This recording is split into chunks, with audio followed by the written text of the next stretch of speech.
அன்பர்களே, ஆண்டவராகிய இயேசு கிறிஸ்துவின் நாமத்தில் உங்களுக்கு மனம் நிறைந்த வாழ்த்துக்களை தெரிவித்துக் கொண்டு சத்திய வசனம் திருமறை பாட நிகழ்ச்சிக்கு உங்களை அன்போடு அழைக்கிறோம்.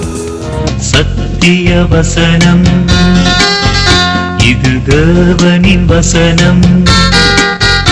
நாம் சோர்ந்து போகையில் கரம் கொடுக்கும் நம் தேவனின் வசனம், நம் தேவனின் வசனம். இயேசு கிறிஸ்துவின் நாமத்தில் சத்தியவசனம் நேயர்களுக்கு அன்பின் வாழ்த்துக்கள். உங்களோடு வேதத்தை படிப்பதில் எனக்கு மிகுந்த சந்தோஷம். ஏனென்றால் வசனத்தை நேசிக்கிறவர்களுக்கு மிகுந்த சமாதானம் உண்டென்று வேதம் சொல்லுகிறது. அந்த சமாதானத்தில் நீங்களும் நானும் பங்கெடுக்க போகிறதினால் கர்த்தருக்கு ஸ்தோத்திரம். இன்றைக்கும் நான் கொலோசேயர் நிருபத்தை பற்றி அதில் உள்ள வசனங்களின் ஆழங்கள் என்ன என்பதை குறித்து தியானிக்க இருக்கிறோம். ஆனால் அதற்கு முன்னதாக இந்த கொலோசே பட்டணம் எங்கே உள்ளது, அதை யார் கட்டினார்கள், அங்கே இருப்பவர்கள் யார், அந்த சபை எப்படிப்பட்ட சபை என்பது தெரிந்தால்தான் நாம் இந்த அதிகாரத்திலே சொல்லப்பட்டிருப்பவைகளை முழுமையாக அறிந்து கொள்ள முடியும். கொலோசே பட்டணம் அது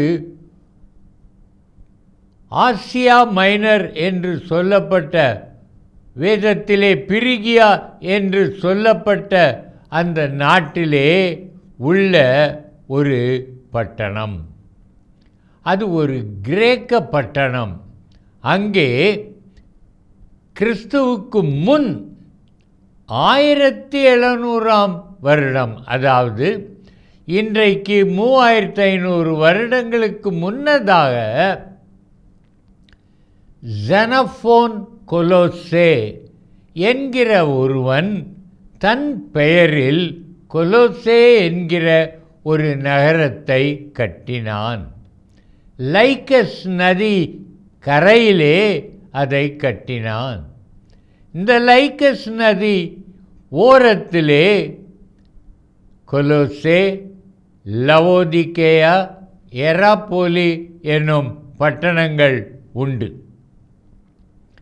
இது கெடிமஸ் எனும் மலையின் கீழ்ப்பகுதியிலிருந்து உருவாகி அது ஓடுகின்ற ஒன்று. இந்த பூமி செழிப்பான பூமி. இந்த கொலோசே பட்டணம் கம்பளி ஆடைகளுக்கும் சாயம் தீர்ப்பதற்கும் பேர் போன ஒரு இடம். எப்படி தியத்தீரா இரத்தின கம்பளங்களுக்கு பேர் போனதோ அப்படியே இதுவும் பேர் போனதாக உள்ளது. இங்கே இருந்தவர்கள் அனைவரும் கிரேக்கர்கள்தான். மகா அலெக்சாண்டர் காலத்திலே இந்த பட்டணம் ரொம்ப செழிப்பாக இருந்தது. அவனுக்கு பின்னால் ரோமர்கள் ஆட்சியை பிடித்த பொழுது இது ரோம காலனியாக, குடியிருப்பாக மாறியது. இந்த கொலோசே பட்டணத்தில் அந்தியோபா என்கிற ஒருவன் பாபிலோனில் இருந்து 2000 யூதர்களை கொண்டு வந்து இந்த லைக்கஸ் நதி கரையில் கொலோசே பட்டணத்தில் குடியேற்றினான். அது ஒரு எரிமலையின் அடிவாரம். அடிக்கடி அந்த எரிமலை கக்குவதால் ஆபத்தான இடம். ஆனால் அந்த சாம்பல் மிக செழிப்பானதாக இருந்ததால் இந்த கொலோசே முழுவதும் செழிப்பான மேய்ச்சல் பூமியாக இருந்தது.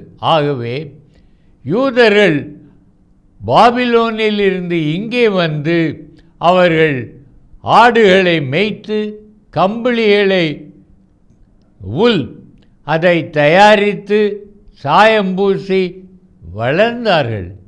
எனவே இந்த யூதர்கள் மறுபடியும் பாபிலோனில் இருந்து 50,000 யூதர்களை இந்த கொலோசே பட்டணத்தில் குடியேற்றினார்கள். என்ன சொல்லப்படுகிறது என்றால், இங்கே உள்ள யூதர்கள் எருசலேம் தேவாலயத்திற்கு வருடா வருடம் காணிக்கை அனுப்புவார்களாம். 11,000 தங்க காசுகளை வரியாக அனுப்பினார். அவ்வளவு செழித்திருந்தார்கள். ஆகவே இந்த கொலோசே பட்டணத்தில் கிரேக்கர்கள் இருந்தார்கள். இப்பொழுது யூதர்களும் வந்தார்கள். ரோமர்கள் இதை பிடித்த பொழுது ரோம போர்ச்சேவர்களும் இங்கே குடியேறினார்கள். ஆகவே இந்த கொலோசே பட்டணத்தில் கிரேக்கர்கள், யூதர்கள், ரோமர்கள் ஆகிய 3 பேரும் இருந்தார்கள். இந்த 3 பேருடைய கலாச்சாரமும் ஒன்றாக சங்கமித்ததால் ஒரு கலவையான கலாச்சாரம் உருவாகினது.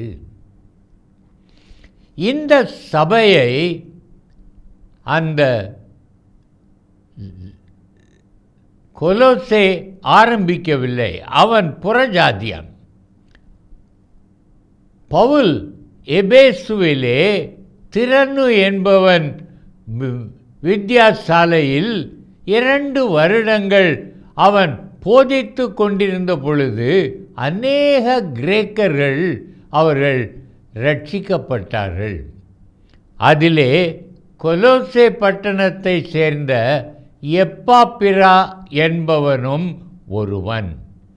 இந்த எப்பாப்பிரா அவன் பவுல் இடத்திலே அதிக தொடர்பு கொண்டு லைக்கஸ் நதி பள்ளத்தாக்கிலே கொலோசே, லவோதிக்கேயா, எராப்போலி இந்த 3 பட்டணங்களிலும் சபைகளை ஆரம்பித்து இங்குள்ள கிறிஸ்தவர்களுக்கு ஆவிக்குரிய தகப்பனாக இருந்தான். ஜெபத்திலே போராடுகிற ஒரு போர் வீரனாக, ஜெப வீரனாக இருந்தான். இந்த சபை, கொலோசே சபையில் இந்த 3 பேரும் இருந்ததினால் ஆராதனை முறைமைகளுக்குள் இவைகள் கலந்து விட்டன. விக்கிரக வணக்கம். மனிதர்களை வணங்குவார்கள் ரோமர்கள். கிரேக்கர்கள் அவர்கள் ஞானத்தையும் தேடுவார்கள், விக்கிரக வணக்கமும் செய்வார்கள். ஆகவே இந்த 3 கலாச்சாரங்களும் சேர்ந்ததினால் சபையில் ஒரு 100% சுத்தமான கிறிஸ்தவம் இல்லை. இந்த நிலையிலே பல கள்ள போதகர்கள் இங்கே வருவதாக இருந்தது. அவர்கள் என்ன அதைத்தான் கொலோசியன் ஹெர்சி அப்படி என்று சொல்லுவார்கள். தவறான உபதேசம். என்னவென்றால், நமக்கு தெரியும் கிரேக்கர்கள் ஞானத்தை தேடுகிறவர்கள். அவர்கள் சொன்னார்கள், இயேசு கிறிஸ்துவின் ஞானம் ஒரு மனிதனை ரட்சிப்பதற்கு போதாது. அந்த மனிதனுடைய ஞானமும் அவனுடைய ரட்சிப்பிற்கு தேவை என்று சொன்னார்கள். அது ஒரு தவறான உபதேசம். இரண்டாவதாக, பிதாவினிடத்தில் பரிந்து பேசுவதற்கு இயேசு மட்டும்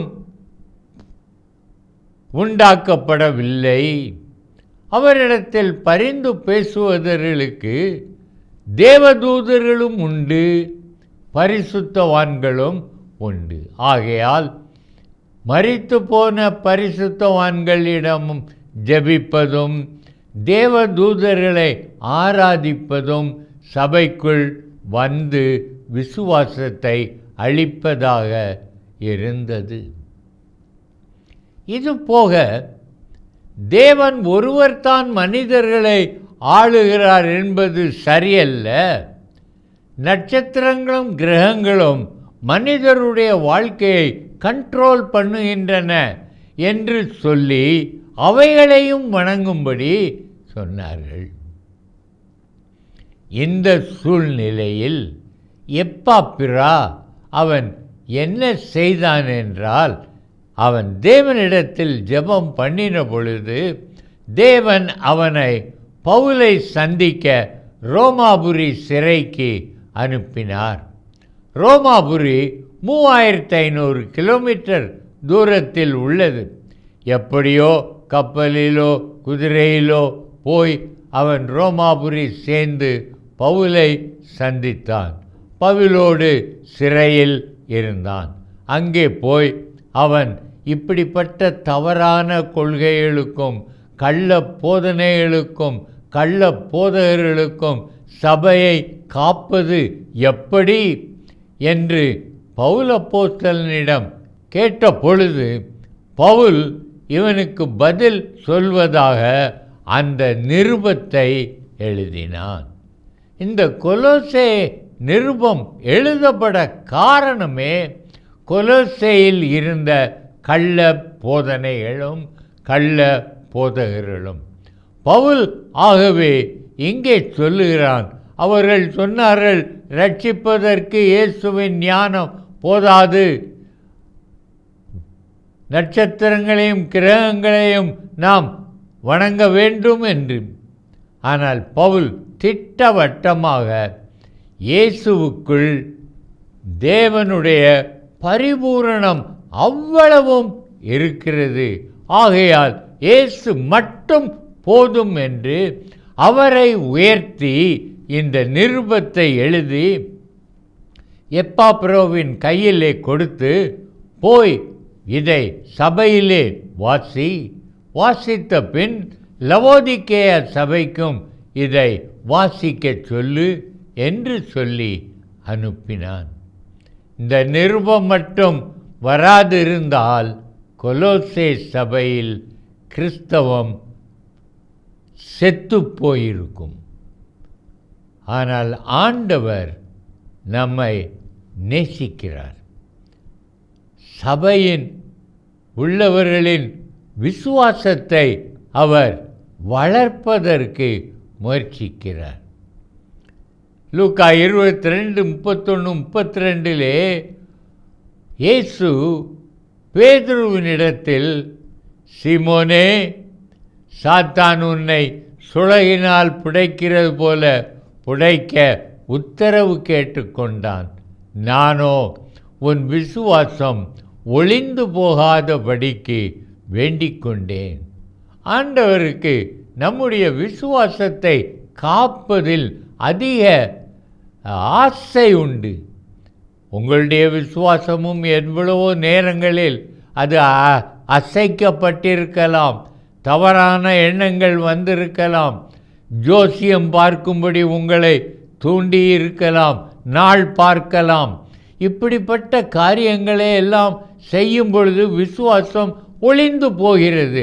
ஆனால் இயேசுவோ நம்முடைய விசுவாசம் ஒளிந்து போகாதபடி அவர் பிதாவினிடத்தில் பரிந்து பேசி நம்முடைய விசுவாசத்தை காக்கிறார்.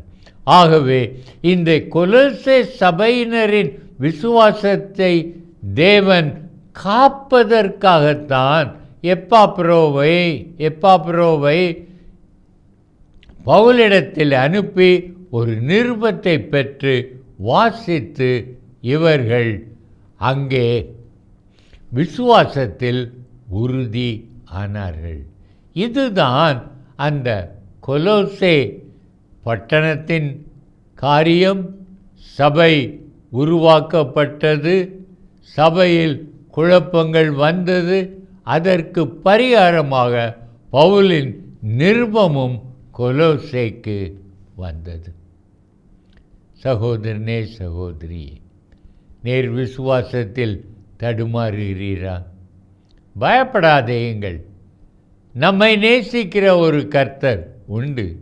நமக்காக பரிந்து பேசுகிற இயேசு இன்றைக்கும் ஜீவனோடு இருக்கிறார். அவர் என் விசுவாசத்தை அவ்வளவு எளிதிலே அது ஒளிந்து போகும்படி விடமாட்டார். சாத்தான் என் விசுவாசத்தை கெடுக்காதபடி அவர் போராடி அவர் நம்மை மீட்டு கொள்வார். நம்மை பரலோகத்தில் சேர்க்கும் வரைக்கும் அவர் நம்மோடு இருப்பார்.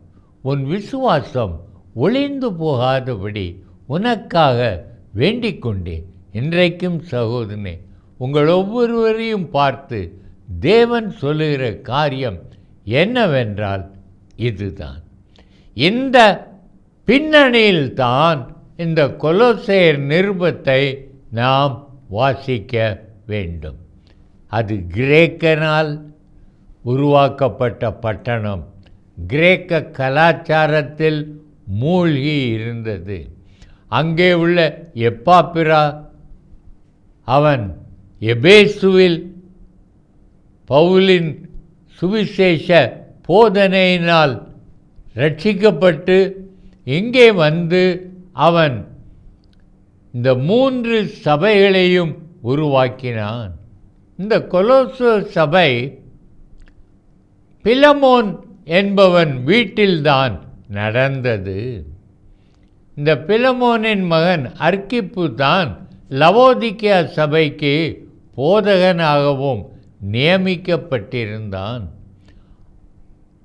ஆகவே இந்த கொலோசே சபைக்கு தேவன் இரக்கம் பாராட்டினார். சகோதரனே, சகோதரியே, உங்கள் வீட்டில் ஒரு குடும்ப ஜெபம் இருந்தால் தேவன் அதில் உள்ளவர்களின் விசுவாசத்தை காப்பதற்கு மிகவும் ஆசை உள்ளவராய் இருக்கிறார். அவர் உங்கள் விசுவாசத்தை காப்பாற்றுவார்.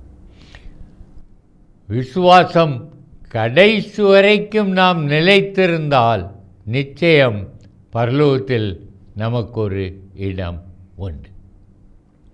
இந்த அதிகாரத்தில் இவைகளை குறித்து நாம் வாசிக்கலாம். ஆகவே சகோதரனே, சகோதரியே, இந்த ஒரு அறிமுகத்திலே நீங்கள் நினைவில் வைத்து கொள்ளுங்கள். கிரேக்க கலாச்சாரம், யூத கலாச்சாரம், ரோம கலாச்சாரம் 3ம் இணைந்து சபைக்குள் ஆராதனை முறைமைகளிலும் மாற்றங்கள் ஏற்பட்டது. தேவன் கெட்டதை விலக்கி நன்மையை உறுதிப்படுத்த எப்பாப்பிரோவை பவுலினிடத்தில் அனுப்பி ஒரு நிருபத்தினால் சபையை காப்பாற்றினார். உங்கள் குடும்ப ஜெபமும் உறுதியாயிருக்கும் என்றால் உங்களை காப்பதற்கு எல்லா தீமைகளையும் தீமையான போதனைகளையும் விலக்கி உங்களை வேலியடைத்து காப்பதற்கு இயேசு கிறிஸ்து ஆசையாய் இருக்கிறார். அவரை பற்றி கொள்வீர்களா? அவரை பற்றும் விசுவாசத்தில் உறுதியாயிருப்பீர்களா? விசுவாசம் என்ன? இயேசு தேவனுடைய குமாரன் என்று அறிக்கை பண்ணுவதுதான் விசுவாசம். இதை நாம் அப்போஸ்தலர் 8ஆம் அதிகாரத்திலே பார்க்கிறோம். பிலிப்புவினிடத்தில் அந்த எத்தியோப்பியன் சொன்னது இதுதான். கிறிஸ்து இயேசு தேவனுடைய குமாரன் என்று அறிக்கையிடுகிறேன். அதுதான் விசுவாசம். அதை நான் ஏற்றுக்கொண்டு நான் வாழ வேண்டும். மறந்து விடாதீர்கள். 1ஆம் அதிகாரத்தை வாசித்து கொண்டு வாருங்கள். அடுத்த வாரம் இதை தொடர்வோம். ஜெபம் பண்ணலாமா?